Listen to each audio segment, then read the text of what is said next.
When we are all connected, तब भी हम किसी के साथ अच्छा बिहेव करते हैं और किसी के साथ हम डिफरेंट तरीके से बिहेव करते हैं। कोई हमें अच्छे से बात करता है तो हम उसके लिए एक डिफरेंट ओपिनियन रखते हैं, कोई अगर हमारे साथ बुरा करता है या कैसा भी है तो उसके साथ हम एक अलग तरीके से बिहेव करते हैं।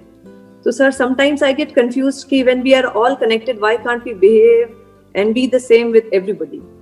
देखिए, दो अलग अलग चीज़ें हैं। एक है एक रियलिटी, वो क्या है, चाहे आप साइंटिफिक पॉइंट ऑफ व्यू से देखिए चाहे स्पिरिचुअल पॉइंट ऑफ व्यू से देखिए, we are all connected, we are all one, उसमें कोई डाउट है ही नहीं। जैसे साइंटिफिकली क्या बोलते हैं, we are all made up of that same energy, right. जो हमारे मटेरियल्स हैं वो सब सेम है, जिन मटेरियल्स के हम बने हैं, हमारी बॉडीज बनी है, that is a fact which can't be questioned. एक है बिहेवियर जिसकी आप बात कर रहे हो। बिहेवियर में इट इज इम्प्लाइड कि कोई दूसरा है, तो वहां पर क्या आ जाता है, वहां पे एक ट्रांजैक्शन आ जाती है। कोई बोलता नहीं है, but every relationship is a transaction of give and take. ये हर रिलेशनशिप के कुछ अनसेड रूल्स होते हैं।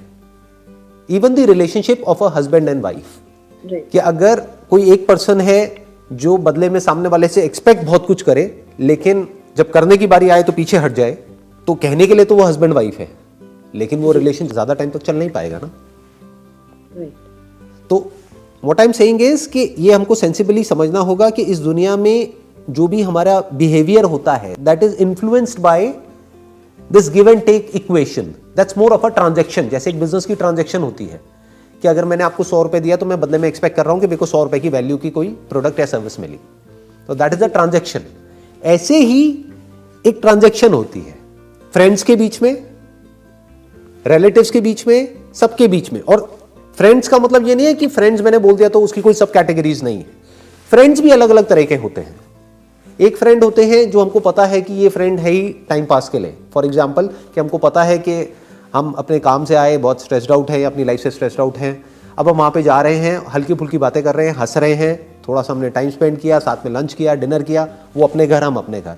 अब वहाँ पे हम एक्सपेक्ट करने लग जाएं कि वो हमारे इमोशंस को क्यों नहीं समझ रहा, हमारी फीलिंग्स को क्यों नहीं समझ रहा, तो हम थोड़ा गड़बड़ कर रहे हैं।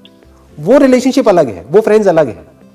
वो ज्यादातर स्कूल कॉलेज में बन जाते हैं। जो स्कूल कॉलेज की जो फ्रेंडशिप्स होती हैं, वहां पर एक इमोशनल एक अलग ही बॉन्ड होता है, क्योंकि हम साथ में ग्रो कर रहे होते हैं। उसके बाद में जब लोगों का अपना माइंड एक लेवल पे डेवलप हो जाता है, तो रिलेशनशिप अलग अलग तरह की होती है। फॉर एग्जाम्पल, आप ऑफिस में किसी के साथ में काम कर रहे हैं, तो वो भी कहने के लिए फ्रेंड है, बट एक्चुअल में वो आपका फ्रेंड नहीं है, वो आपका कलीग है। तो उसमें हमको मिक्स नहीं करना है कि वहां पे जाकर के हम अपने सारी बातें बता रहे हैं, फिर वो आगे बता रहे हैं, फिर हम कह रहे हैं देखो उसने मेरे साथ में क्या कर दिया। अरे वो एक अलग रिलेशनशिप है। तो वी हैव टू अंडरस्टैंड कि वो जो रिलेशनशिप है, जो भी रिलेशनशिप हमारी जिसके भी साथ में है, उसके क्या रूल्स हैं, वो सामने वाले को क्लियर नहीं भी है तो हमारे माइंड में क्लियर होने चाहिए। तो कभी भी हमारा कॉन्फ्लिक्ट नहीं होगा किसी भी रिलेशनशिप में। Very clear. तो कहने का मतलब है कि बिहेवियर हमारा अलग अलग होना चाहिए। Fundamentally we are all one. मैं और किसी जंगल में कोई मानो सांप है जहरीला, या कोई बहुत ही प्यारा सा कोई बर्ड है, मान लो कोई ग्रीन कलर का एक पैरेट है बड़ा ही प्यारा सा, या कोई पपी है छोटा सा, कहने के लिए हम चारों एक हैं, उसमें कोई डाउट नहीं है। We are all made up of nature. लेकिन मैं कोबरा के साथ उस तरह से बिहेव नहीं करूंगा जिस तरह से मैं उस पपी के साथ में बिहेव करूंगा। राइट। तो ये हमको देखना पड़ेगा कि बिहेवियर कहां पर कैसा रखना है। लोग भी कुछ कोबरा की तरह होते हैं, तो इसलिए मैंने इशारे में बात कही है, मैंने क्लियर नहीं बोली है ना। कुछ होते हैं जहरीले होते हैं, तो उनसे थोड़ा उसी तरह से बिहेव करना पड़ेगा। अब आप कहोगे नहीं वी आर वन, तो वो तो उसका तो काम ही वही है, मतलब वो तो प्रॉब्लम क्रिएट करेगा ही आपके लिए। उसका नेचर बेसिकली सामने वाले के नेचर के हिसाब से हमें अपने आपको राइट। हाँ, देखना पड़ेगा कि वो जो रिलेशनशिप है उसकी क्या इक्वेशन है।